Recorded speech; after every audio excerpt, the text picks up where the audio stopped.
మధ్య ద్వారాల్లో మహా కష్టాలని అనేక వీడియోలో నేను చెప్తూ ఉంటాను. అందుకు ప్రత్యక్ష ఉదాహరణ ఈ ఇల్లు. మొత్తం ఇంటికి సెంటర్ ద్వారాలు పెట్టారు. ఈయన ఇల్లు కట్టిన యజమానుడు.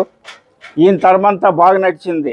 ఓ రకంగా అంత అభివృద్ధి కాకపోయినా ఇబ్బంది లేకుండా సంసారం నడుపుకుంటూ వచ్చినాడు. రెండో తరం వచ్చేప్పటికప్పుడే మధ్య ద్వారాల్లో ధన నష్టం అని చెప్పినట్లుగా కొడుకులు అప్పుడే అప్పుల పాలు అయిపోయినారు. వీళ్ళ తాతగారి ఆస్తులు కూడా అమ్మాలని ప్రయత్నం చేస్తున్నారు. ఈయన కుమారుడు ఒక కొడుకు ఇంకా పెళ్లి కాకుండా ఉన్నాడు. మధ్య ద్వారాల్లో ఎలా పెద్దలు చెప్పినట్లుగా నడుస్తుందో అనే దానికి వీళ్ళే ప్రత్యక్ష ఉదాహరణ. చూడండి, మధ్య ద్వారము అవతలా ఉంది కిటికీ, యువతలా ఉంది కిటికీ, సెంటర్లోనే పెట్టారు. ఇలా ఇబ్బందులు అనుభవిస్తూ ఉంటారు. రెండవ తరంకే ఇలా చేసింది, మూడవ తరంకి అసలు నిర్వంశం చేస్తుంది.